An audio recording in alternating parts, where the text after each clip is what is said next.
Okay, kids, here we go. So, we have been reading The Scarlet Letter by Nathaniel Hawthorne, and we're in the home stretch. Like, I think we can probably finish it, not tonight, but probably tomorrow, because there's only 24 chapters, and we're on chapter 18, and they go really quick. So, if you have been following along with us, and if you haven't, you should go back and watch previous videos because chapter 18 is a really weird place to pick up in a following of a book. And you've missed kind of all of it. But if you've been following along, you will remember that in chapter 17, Dimmesdale and Hester agreed to kind of run away together. Or maybe they haven't necessarily agreed to it yet, but they both kind of proposed it to each other. It's very, all puritanical and guarded, and they're talking in circles. So they're out in the middle of the woods, still having that conversation when we pick up in chapter 18.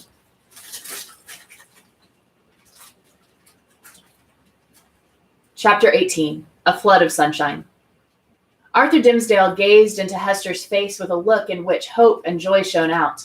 Indeed, but with fear betwixt them, and a kind of horror at her boldness who had spoken what he had vaguely hinted at, but dared not speak.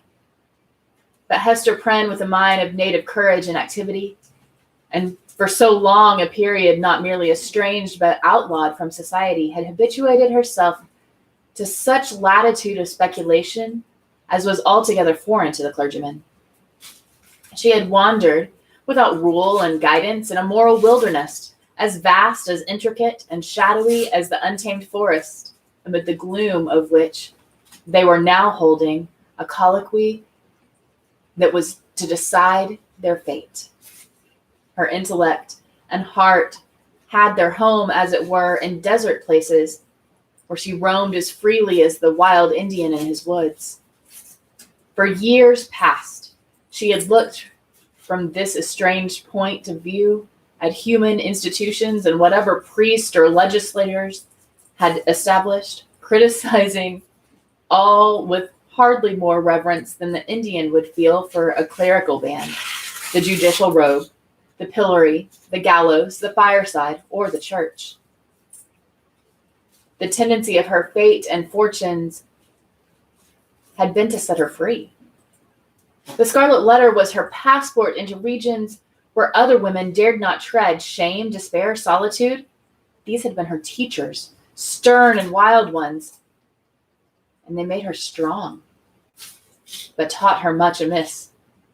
The minister, on the other hand, had never gone through an experience calculated to lead him beyond the scope of generally received laws, although in a single instance he had so fearfully transgressed one of the most sacred of them. But this had been a sin of passion, not of principle or even purpose. Since that wretched epoch, he had watched with morbid zeal and minuteness, not his acts or those it was easy to arrange, but each breath of emotion and his every thought. At the head of the social system, as the clergyman of that day stood, he was only the more trammeled by its regulations, its principles, and even its prejudices. As a priest, the framework of his order inevitably hemmed him in. As a man who had once sinned, but who kept his conscience all alive and painfully sensitive by the fretting of an unhealed wound, he might have been supposed safer within the line of virtue than if he had never sinned at all. Thus, we seem to see that, as regarded Hester Prynne, the whole 7 years of outlaw and ignominy had been little other than preparation for this very hour. But Arthur Dimmesdale, were such a man once more to fall, what plea would be urged in extenuation of his crime? None, unless it avail him somewhat that he was broken down by long and exquisite suffering, that his mind was darkened and confused by the remorse which harrowed it, that between fleeing as an avowed criminal and remaining as a hypocrite, conscience might find it hard to strike the balance, that it was human to avoid the peril and death and infamy, and the inscrutable machinations of an enemy, that finally, to this poor pilgrim, on his dreary and desert path, faint, sick, miserable, there appeared a glimpse of human affection and sympathy, a new life, and a true one, in exchange for the heavy doom which he was now expiating. And be the stern and sad truth spoken, that the breath which guilt had once made. Sorry, y'all. Thought I had it on Do Not Disturb, but it's not. It's still disturbing.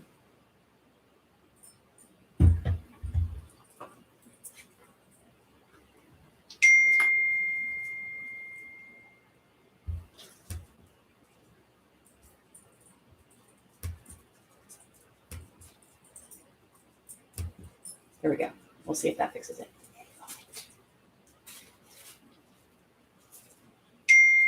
See? All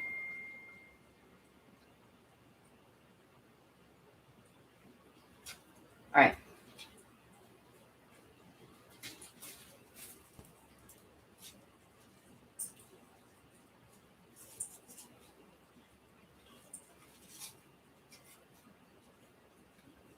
I'll start that whole sentence over again.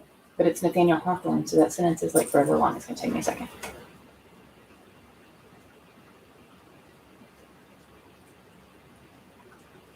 Were such a man to fall, were such a man once more to fall, what plea could be urged in extenuation of his crime? None, unless it avail him somewhat that he was broken down by long and exquisite suffering, that his mind was darkened and confused by the very remorse which harrowed it, that between fleeing as an avowed criminal and remaining as a hypocrite, conscience might find it hard to strike a balance, that it was human to avoid the peril and death and infamy and the inscrutable machinations of an enemy, that finally to this poor pilgrim, on his dreary and desert path, faint, sick, miserable, there appeared a glimpse of human affection and sympathy, a new life, and a true one, in exchange for the heavy doom which he was now expiating. And be the stern and sad truth spoken, that the breath which guilt was once made into human soul is never, in this mortal state, repaired. It may be watched and guarded, so that the enemy shall not force his way again into the citadel, and might even, in subsequent assaults, select some other avenue in preference to that where he had formerly succeeded. But there is still the ruined wall, and near it stealthily tread the foe that would win over again his unforgotten triumph. The struggle, if there were one, need not be described. Let it suffice that the clergyman resolved to flee, and not alone. If, in all these past 7 years, thought he, I could recall one instant of peace or hope, I would yet endure, for the sake of that earnest of heaven's mercy. But now, since I am irrevocably doomed, wherefore should I not snatch the solace allowed to the condemned culprit before his execution? Or, if this be the path to a better life, as Hester would persuade me, I surely give up no fairer prospect by pursuing it. Neither can I longer live without her companionship. So powerful is she to sustain, so tender to soothe. O thou to whom I dare not lift mine eyes, wilt thou yet pardon me? Thou wilt go, said Hester, calmly, as he met her gaze. The decision once made, a glow of strange enjoyment threw its flickering brightness over the trouble of his breast.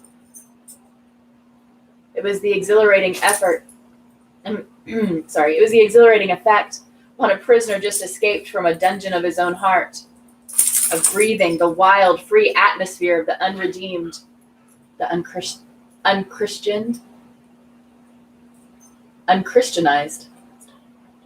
unchristianized, lawless region. His spirit rose, as it were, with a bound, and attained a nearer prospect of the sky than throughout all the misery which would have kept him groveling on the earth. The deeply religious temperament, there was inevitably a tinge of the devotional in his mood. "Do I feel joy again?" cried he, wondering at himself. "Methought the germ of it was dead in me. Oh, Hester, thou art my better angel. The past is gone. Wherefore should we linger upon it now? See, with this symbol I undo it all, and make it as it had never been." So speaking, she undid the clasp that fastened the scarlet letter, and, taking it from her bosom, threw it to the distance among the withered leaves. The mystic token alighted with a hither verge of the stream. With a hand's breadth further flight, it would have fallen into the water, and would have given the little brook another woe to carry onward, besides the unintelligible tale that it kept murmuring about. But there lay the embroidered letter, glittering like a lost jewel, which some ill-fated wanderer might pick up and thenceforth be haunted by strange phantoms of guilt, sinkings of the heart, and unaccountable misfortune. The stigma gone, Hester heaved a long, deep sigh, in which the burden of shame and anguish departed from her spirit. What exquisite relief! She had not known the weight until she felt the freedom. By another impulse, she took off the formal cap that confined her hair, and down it fell upon her shoulders, dark and rich, with at once a shadow and a light of its abundance, and imparting the charm of softness to her features. There played around her mouth and beamed out of her eyes a radiant and tender smile that seemed gushing from the very heart of womanhood.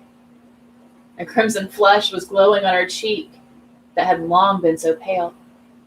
Her sex, her youth, and the whole richness of her beauty came back from what men call the irrevocable past, and clustered themselves within her maiden hope and a happiness before unknown with the magic circle of this hour. And, as if the gloom of the earth and sky had been but the effluence of these two mortal hearts, it vanished with their sorrow. All at once, as with a sudden smile of heaven, forth burst the sunshine, pouring a very flood into the obscure forest, gladdening each green leaf, transmuting the yellow fallen ones to gold, and gleaming adown the gray trunks of the solemn trees. The objects that had made a shadow hitherto embodied the brightness now.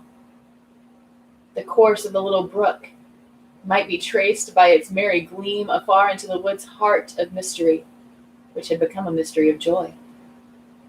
Such was the sympathy of nature, that wild, heathen nature of the forest, never subjugated by human law, nor illumined by higher truth.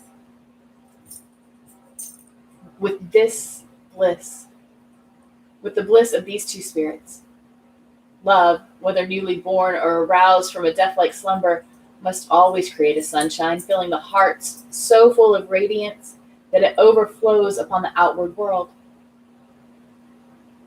Had the forest still kept its gloom, it would have been bright in Hester's eyes, and bright in Arthur Dimmesdale's.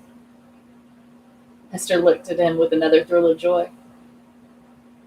"Thou must know Pearl," said she. "Oh, little Pearl! Thou hast seen her. Yes, I know it. But thou wilt see her now with other eyes. She is a strange child. I hardly comprehend her. But thou wilt love her dearly as I do, and wilt advise me how to deal with her." "Dost thou think the child would be glad to know me?" asked the minister somewhat uneasily. "I have long shrank from children because they often show a distrust, a backwardness to the familiar with me. I've even been afraid of little Pearl." "Oh, that was sad," answered the mother. "But she will love thee dearly, and thou her. She is not far off. I will call her, Pearl, Pearl. I see the child, observed the minister. Yonder she is, standing in a streak of sunshine a good way off on the other side of the brook. So thou thinkest the child will love me? Hester smiled and again called to Pearl, who was visible at some distance, as the minister had described her, like a bright apparelled vision in a sunbeam, which fell upon her through an arc of boughs. The ray quivered to and fro, making her figure dim or distinct, now like a real child, now like a child's spirit. As the splendor went and came again, she heard her mother's voice and approached slowly through the forest. Pearl had not found the hour pass wearisomely while her mother sat and talking with the clergyman. The great black forest, stern as it showed itself to those who brought the guilt and troubles of the world into its bosom, became the playmate of the lonely infant, as well as it knew how. Somber as it was, it put on the kindest of its moods to welcome her. It offered her the partridge berries, the growth of the preceding autumn, but ripening only in the spring, and now red as drops of blood upon the withered leaves. These Pearl gathered, and was pleased with their wild flavor. The small denizens of the wilderness hardly took pains to move out of her path. A partridge, indeed, with a brood of 10 behind her, ran forward threateningly, but soon repented of her fierceness and clucked to her young ones not to be afraid. A pigeon alone on a low branch allowed Pearl to come beneath and uttered the sound as much of greeting as alarm. A squirrel, from the lofty depths of his domestic tree, chattered either in anger or merriment, for a squirrel has such a choleric and humorous little personage that it is hard to distinguish between his moods. So he chattered at the child and flung down a nut upon her head. It was a last year's nut, and already gnawed by his sharp tooth. A fox, startled from his sleep by her light footstep on the leaves, looked inquisitively at Pearl, as doubting whether it were better to steal off or renew his nap in the same spot. A wolf, it is said, but here the tale has surely lapsed into the improbable, came up and smelt of Pearl's robe and offered his savage head to be patted by her hand. The truth seems to be, however, that the mother forest and these wild things which it nourished all recognized a kindred wilderness in the human child. And she was gentler here than in the grassy margin streets of the settlement or in her mother's cottage. The flowers appeared to know it, and one and another whispered as she passed, "Adorn thyself with me, thou beautiful child, adorn thyself with me." And to please them, Pearl gathered the violets and anemones and columbines and some twigs with the freshest green, which were old trees held down before her eyes. With these, she decorated her hair and her young waist and became a nymph child or an infant dryad, or whatever else was closest sympathy with the antique wood. In such guise had Pearl adorned herself when she heard her mother's voice and came slowly back. Slowly, for she saw the clergyman. Chapter 19. The Child at the Brookside. "Thou wilt love her dearly," repeated Hester Prynne, as she and the minister sat watching little Pearl. "Dost thou not think her beautiful? And see with what natural skill she has made those simple flowers adorn her. Had she gathered pearls and diamonds and rubies in the wood, they could not have become her better. She is a splendid child. But I know whose brow she has." "Dost thou know, Hester," said Arthur Dimmesdale with an unquiet smile, "that this dear child, tripping about always at thy side, hath caused me many an alarm? Methought, O Hester, what a thought is that, and how terrible to dread it, that my own features were partly repeated on her face, and so strikingly that the world might see them. But she is mostly thine." No, not mostly," answered the mother with a tender smile. "A little longer, and thou needest not be afraid to trace whose child she is. But how strangely beautiful she looks with those wild flowers in her hair. It is as if one of the fairies whom we left in our dear old England had decked her out to meet us." It was with a feeling which neither of them had ever before experienced that they sat and watched Pearl's slow advance. In her was visible the tie that united them. She had been offered to the world these past 7 years as a living hieroglyphic, in which was revealed the secret they so darkly sought to hide, all written in the symbol, all plainly manifest. There had been a prophet, or had there been a prophet or magician skilled to read the character of flame and Pearl, was the oneness of their being. Be the foregone evil that it might, how could they doubt that their earthly lives and future destinies were conjoined when they beheld at once the material union and spiritual idea in whom they met and were to dwell immortally together? Thoughts like these, and perhaps other thoughts which they did not acknowledge or define, threw an awe about the child as she came onward. Let her see nothing strange, no passion nor eagerness, and the way of accosting her, whispered Hester. Our Pearl is a fitful and fantastic little elf sometimes, especially she is seldom tolerant of emotion when she does not fully comprehend the why and wherefore. But the child hath strong affections. She loves me and will love thee. Thou canst not think, said the minister, glancing at Hester Prynne, how my heart dreads this interview and yearns for it. But in truth, as I already told thee, children are not readily won to be familiar with me.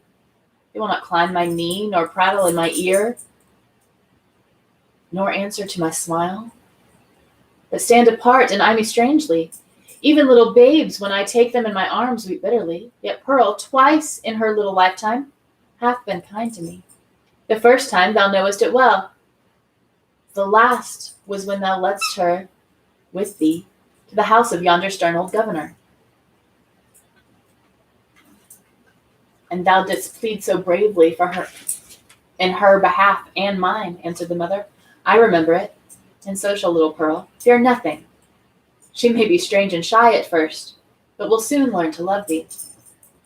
By this time Pearl had reached the margin of the brook and stood on the further side, gazing silently at Hester and the clergyman, who still sat together on the mossy tree trunk, waiting to receive her.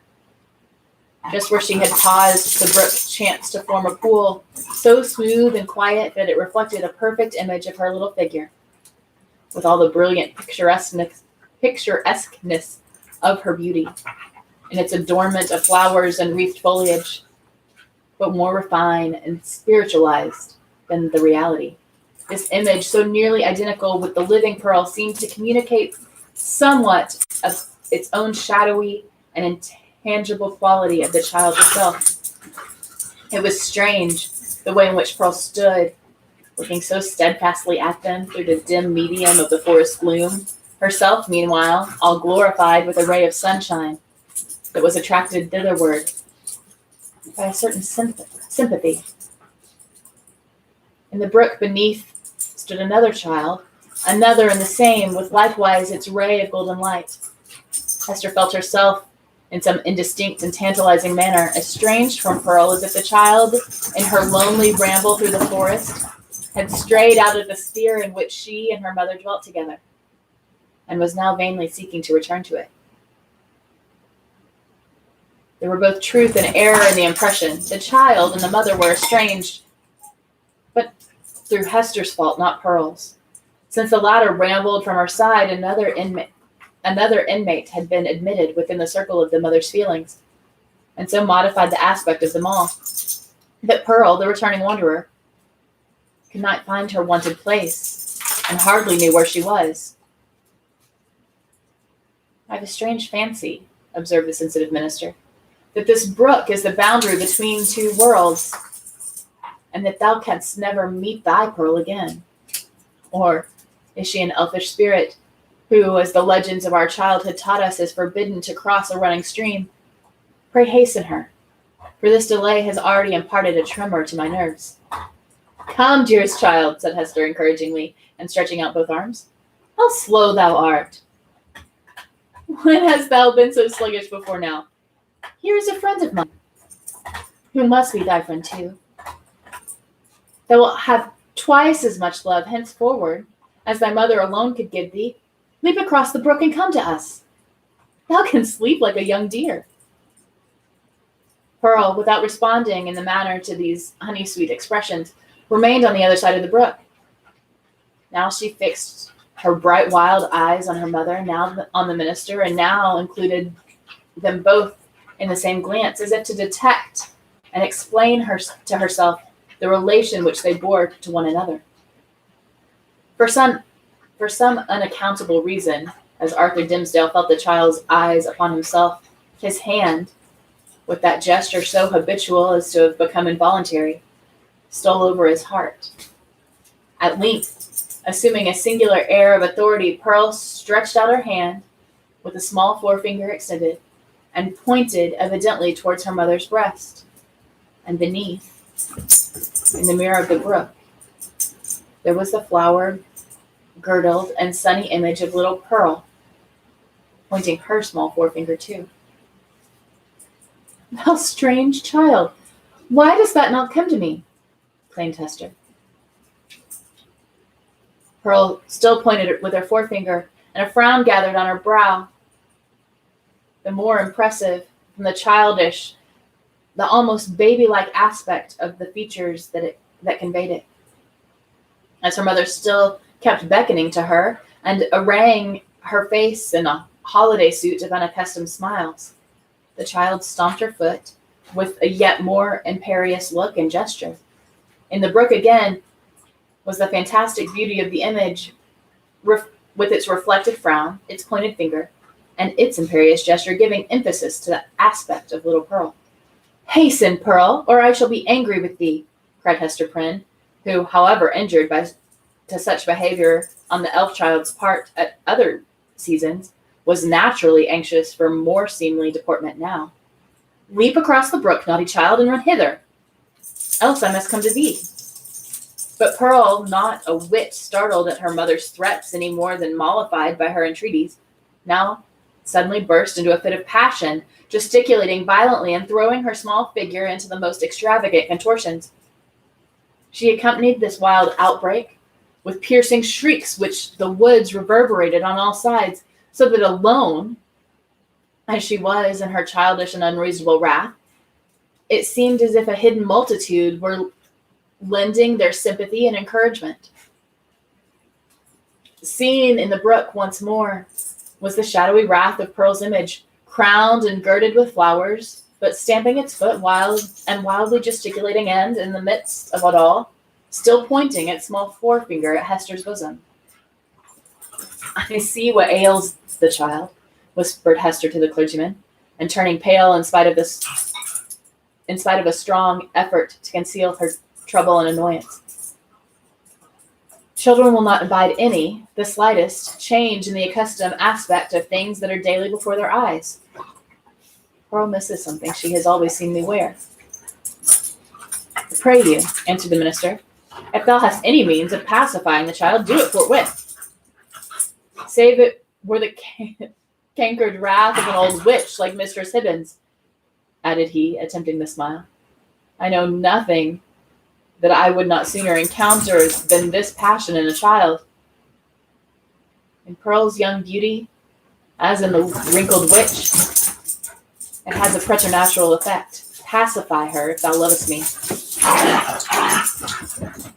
Hester turned again towards Pearl with a crimson blush upon her cheek, a conscious glance aside at the clergyman, and then a heavy sigh, while, even before she had time to speak, the blush yielded to a deadly pallor.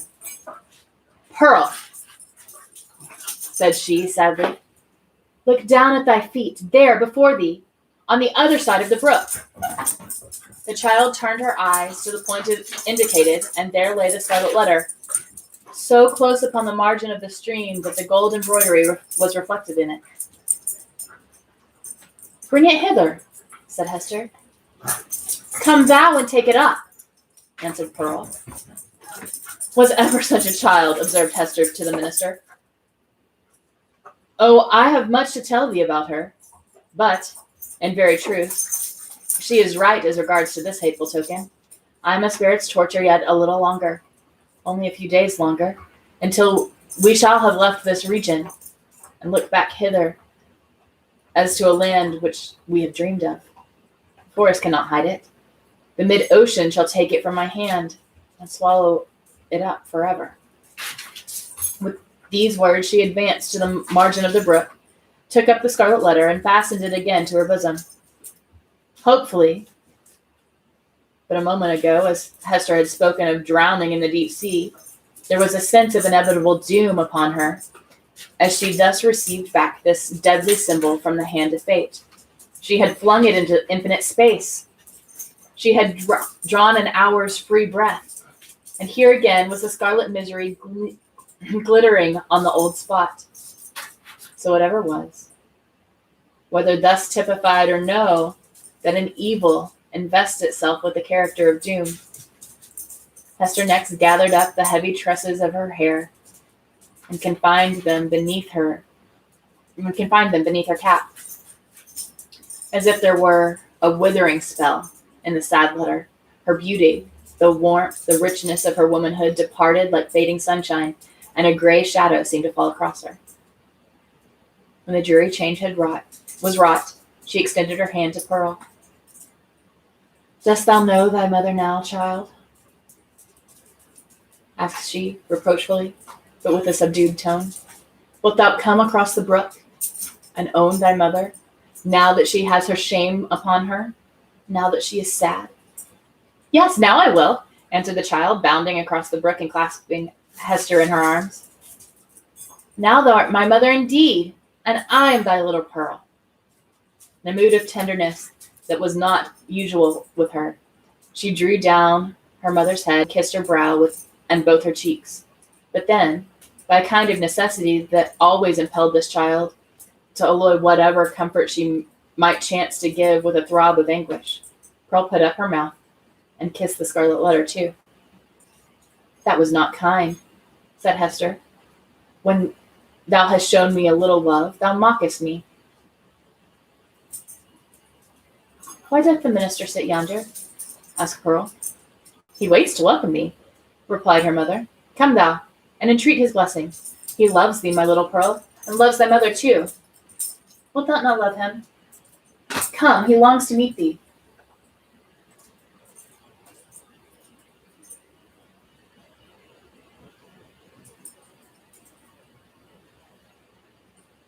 "Doth he love us?" said Pearl, looking up with an acute intelligence to her mother's face. "Will he go back with us hand in hand, we three together, into the town?"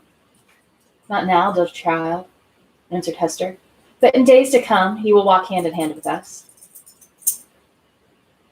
We will have a home and fireside of our own, and thou shalt sit upon his knee, and he will teach thee many things, and love thee dearly.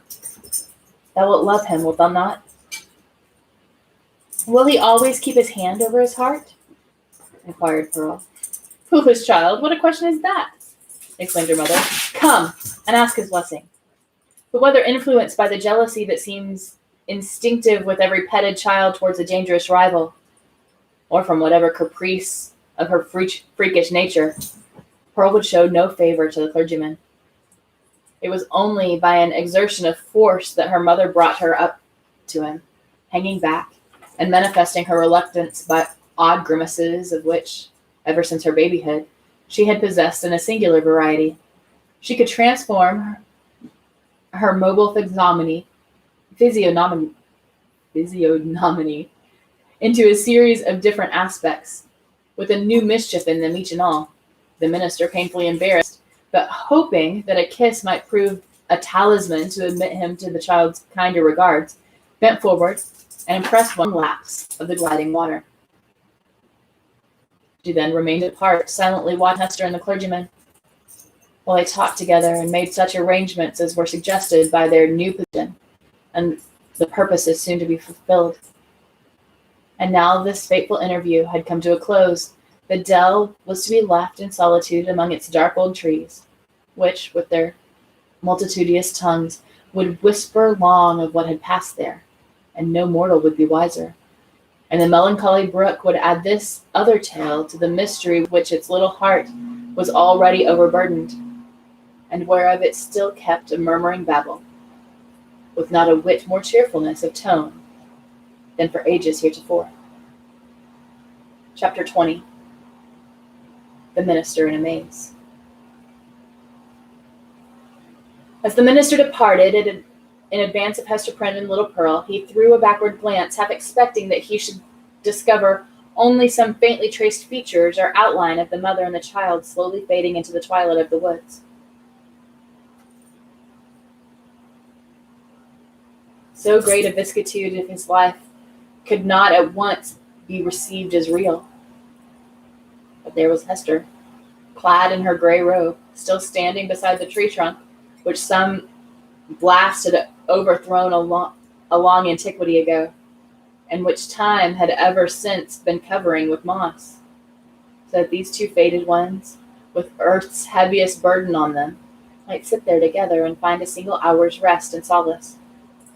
And there was Pearl, too, lightly dancing from the margin of the brook, now that the intrusive third person had gone, and taking her old place by her mother's side.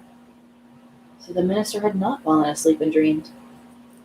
In order to free his mind from the indistinctness and duplicity of impression, which vexed it with strange disquietude, he recalled and more thoroughly defined the plans which Hester and himself had sketched for their departure.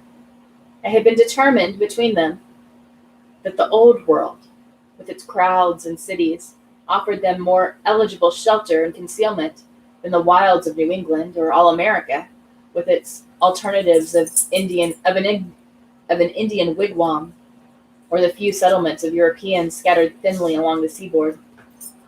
Not to speak of the clergyman's health, so inadequate to sustain the hardships of a forest life. His native gifts, his culture, and his entire development would secure him a home only in the midst of civilization and refinement. The higher the state, the more delicately adapted to it the man.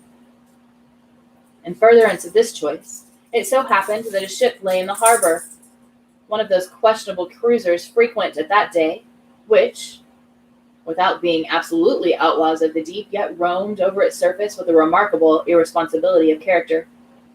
This vessel had recently arrived from the Spanish Main, and within 3 days' time would sail for Bristol.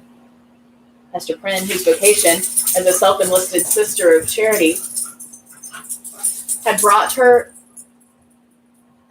acquainted with the captain and crew, and could take upon herself to secure a passage of 2 individuals and a child with a secrecy that circumstances rendered more than desirable. The minister had inquired of Hester with no little interest the precise time at which the vessel might be expected to depart. It would probably be on the 4th day from the present. That is most fortunate. Sorry, my dogs are not.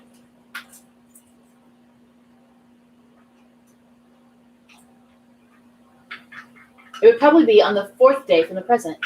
That is most fortunate, he said to himself. Now, why the Reverend Mr. Dimmesdale considered it very fortunate, we hesitate to reveal. Nevertheless, to hold nothing back from the reader, it was because on the 3rd day from the present, he was to preach the election sermon, and as such an occasion formed an honorable epoch in the life of New England clergymen, he could not have chanced upon a more suitable mode and time of terminating his professional career. At least, they shall say of me, thought this exemplary man, that I leave no public duty unperformed or ill-performed. Sad, indeed, that an introspection so profound and acute as this poor minister's should be so miserably deceived. We've had, and still may have, worse things to tell him, but none, we apprehend, so pitiably weak. No evidence at once so slight and irrefrangible of a subtle disease that had long since begun to eat into the real substance of his character. No man, for any considerable period, can wear one face to himself and another to the multitude without finally getting bewildered as to the one which may be true. The excitement of Mr. Dimmesdale's feelings as he returned from his interview with Hester lent him unaccustomed physical energy, and hurried him townward at a rapid pace. The pathway among the woods seemed wider, more uncouth with its rude natural obstacles, and less trodden by foot of man than he remembered on his outward journey. But he leaped across the flashy places, thrust himself through the clinging underbrush, climbed the ascent, plunged into the hollow, and overcame, in short, all the difficulties of the trek with an unweariable activity that astonished him. He could not but recall how feebly and with what frequent pauses for breath he had toiled over the same ground only 2 days before. As he drew near the town, he took an impression of change from the series of familiar objects that presented themselves. It seemed not yesterday, not one nor two, but many days or even years ago since he had quitted them.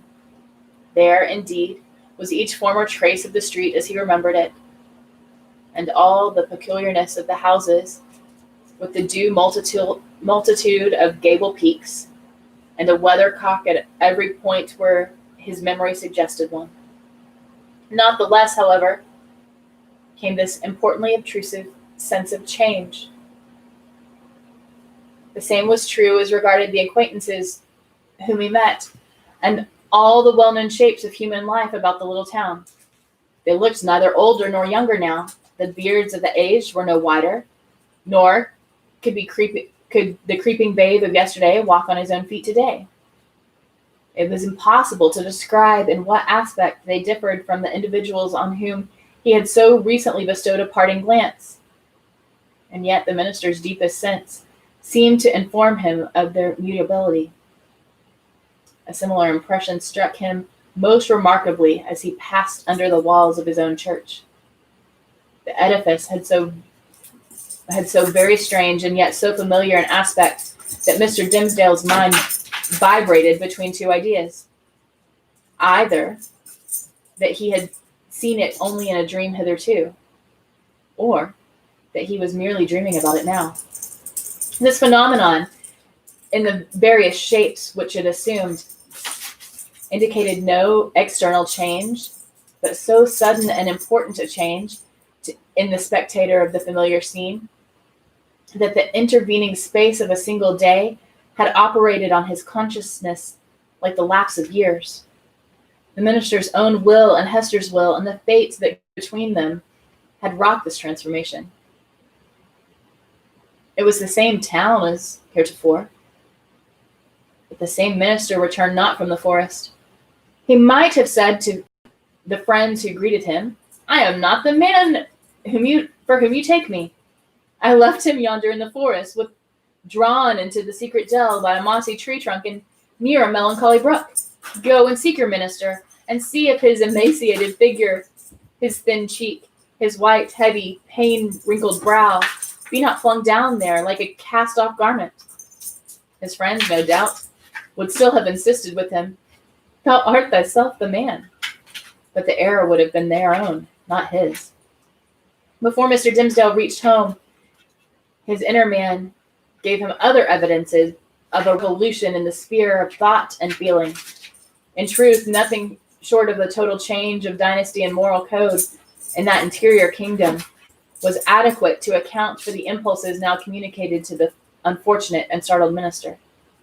At every step, he was incited to do some strange, wild, wicked thing or other, with a sense that it would be at once involuntary and intentional, in spite of itself, yet growing out of a profounder self than that which opposed the impulse.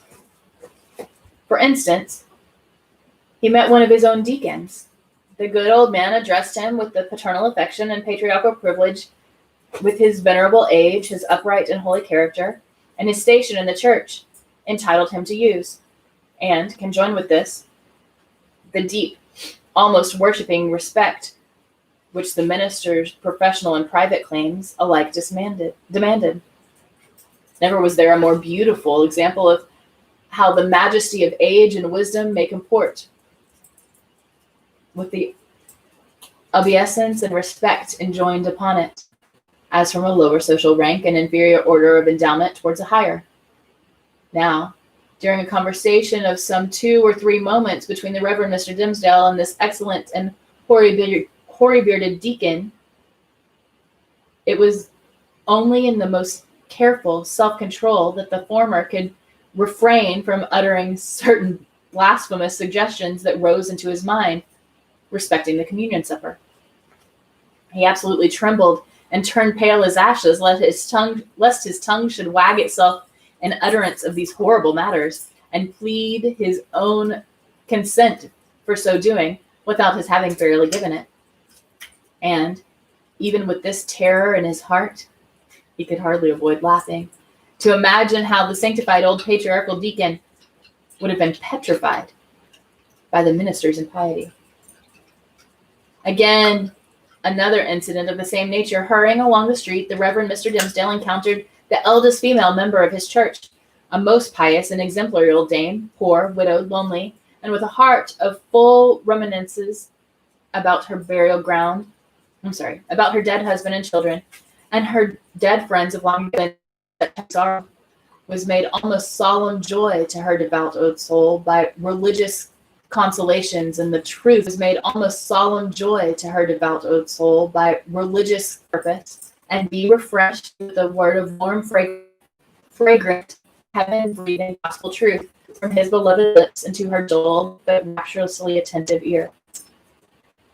But on this occasion, up to the moment of putting his lips to the old woman's ear, Mr. Dimsdale, as the great enemy of souls will have it, could recall no text of Scripture, nor aught else except brief, pithy, and as then appeared to him unanswerable argument against the immorality of the human soul. Immortality of the human soul. The instillment thereof into her mind would have probably down dead at once, as by the effect of an intensely poisonous infusion. What he really did whisper, the minister could never afterwards recollect.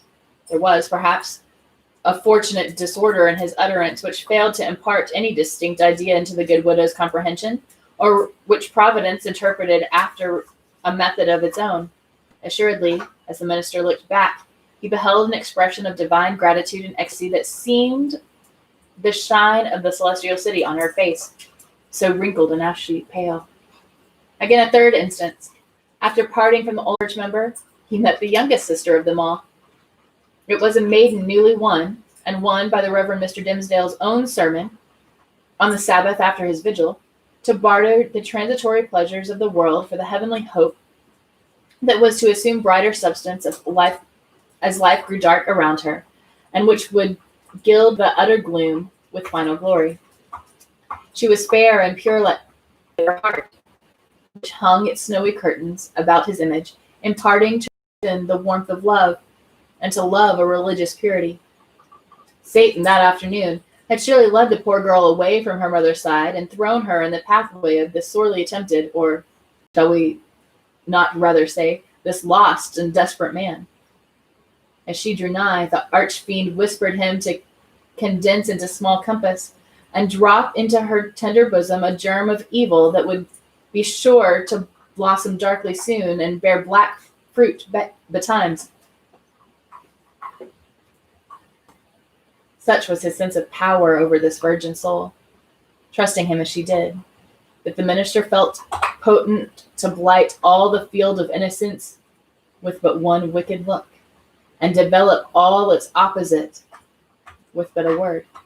So, with a mightier struggle than he had yet sustained, he held his Geneva cloak before his face and hurried onward, making no sign of recognition and leaving the young sister to digest his rudeness as she might.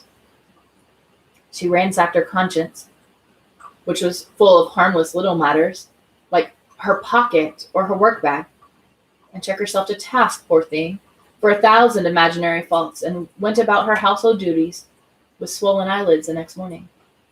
Before the minister had time to celebrate his victory over his last temptation, he was conscious of another impulse, more ludicrous and almost as horrible. It was, we blush to tell it, to stop short in the road and teach some very wicked words to a knot of little Puritan children who were playing there, and had but just begun to talk. Denying himself this freak as unworthy of his cloth, he met a drunken seaman, one of the ship's crew from the Spanish Main, and there, since he had so valiantly forborne all other wickednesses, poor Mr. Dimsdale longed at least to shake hands with the tarry blackguard and recreate himself with a few improper jests, such as dissolute sailors so abound with, and a volley of good, round, solid, satisfactory, and heaven-defying oaths. It was not so much a better principle as partly his natural good taste and still more his buck-rummed habit of clerical decorum that carried him safely through the latter crisis. "What is it that haunts and tempts me thus?" cried the minister to himself at length, pausing in the street and striking his hand against his forehead. "Am I mad? Am I given over utterly to the fiend? Did I make contact with him in the forest and sign it with my blood? And does he now summon me to its fulfillment as suggesting the performance of every wickedness which his most foul imagination can conceive?" At the moment when the Reverend Mr. Dimsdale thus communed with himself and struck his forehead with his hand, the old Mistress Hibbins, the reputed witch lady, is said to have been passing by. She made a very grand appearance, having on a high headdress and rich gown of velvet, and a ruff done up with the famous yellow starch of which Anne Turner, her special friend, had taught her the secret before the last good lady had been hanged for Sir Thomas Overbury's murder.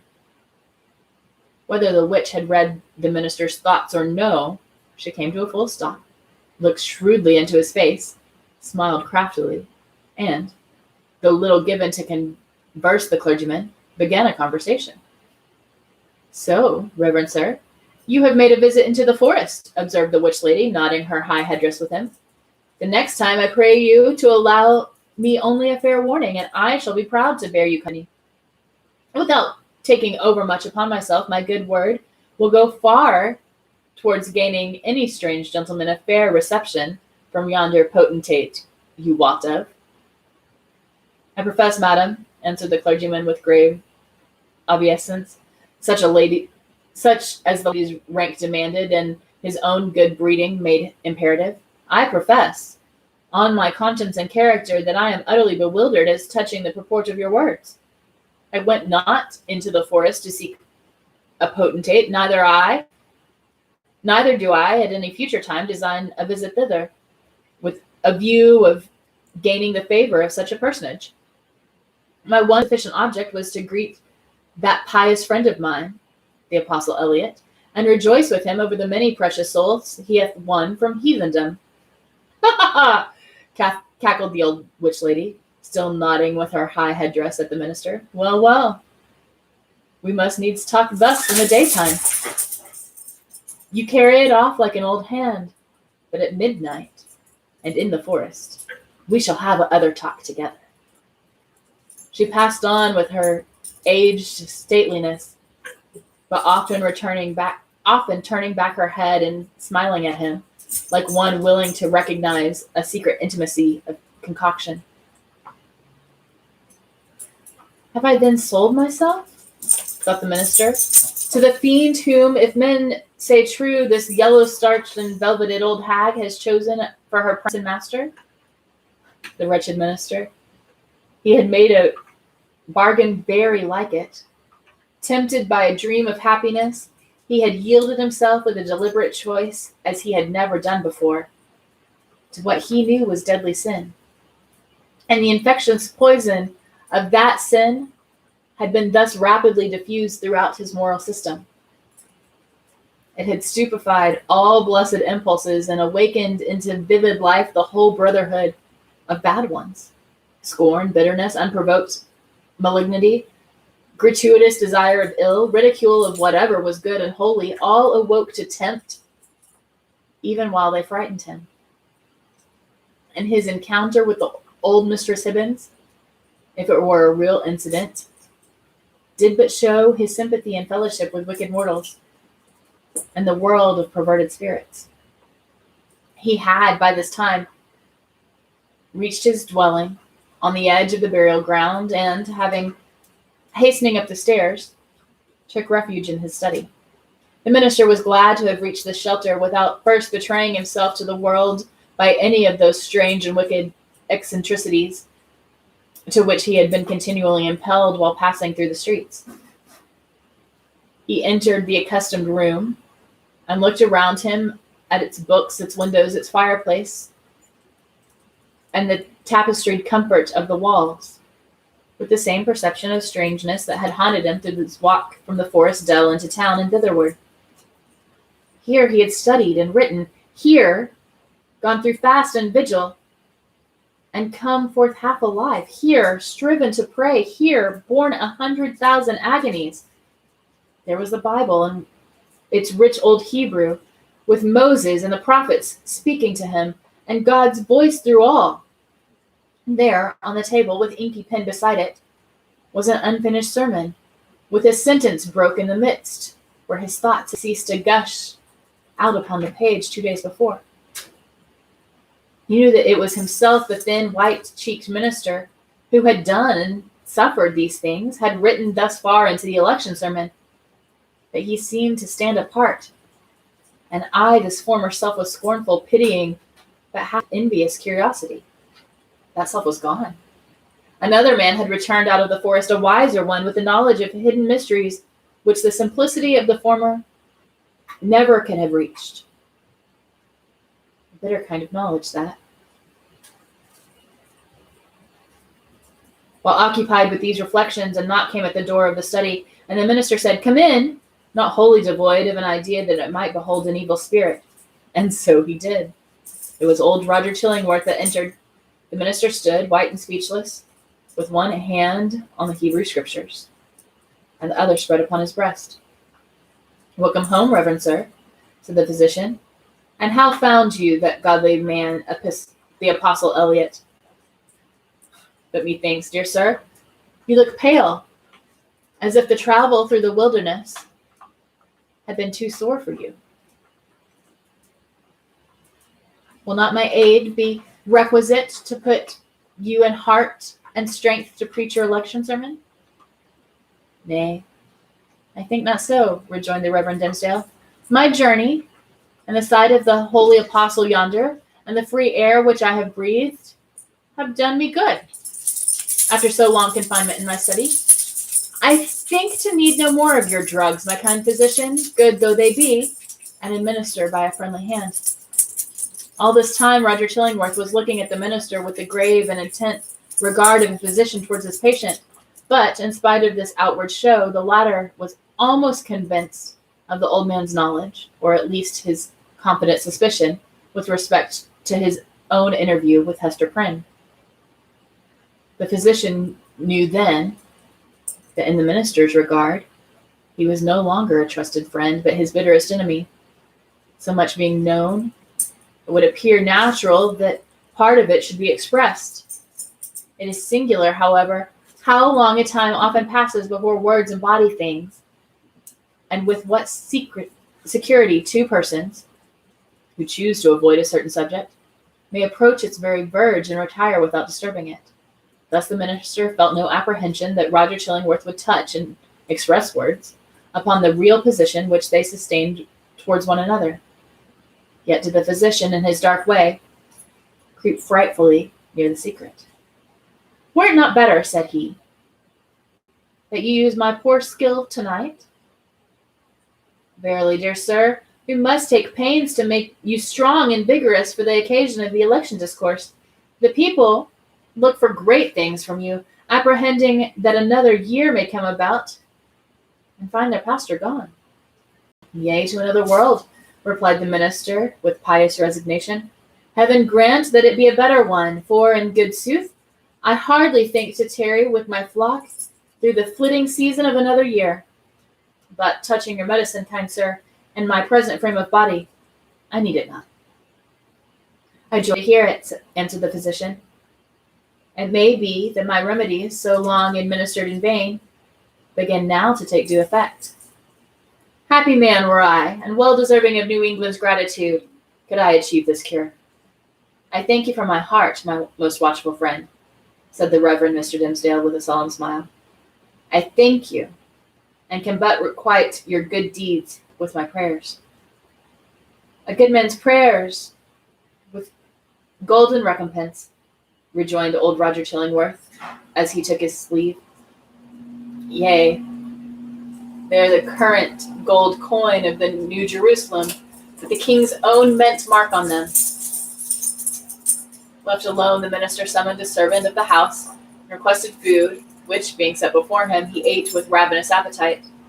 Then, flinging the already written pages of the election sermon into the fire, he forthwith began another, which he wrote with an impulsive flow of thought and emotion that he fancied himself inspired, and only wondered that heaven should see fit to transmit the grand and solemn music of its oracles through so foul an organ pipe as he. However, leaving that mystery to solve itself or go unsolved forever, he drove his task onward with earnest haste and ecstasy. Thus, the night fled away, as if it were a winged steed, and he, careering on it, the morning came and peeped, blushed, through the curtains, and at last sunrise threw a golden beam into the study and laid it right across the minister's bedazzled eyes. There he was, with the pen still between his fingers, and a vast, immeasurable tract of written space behind him. We're going to stop, and I'll see you tomorrow.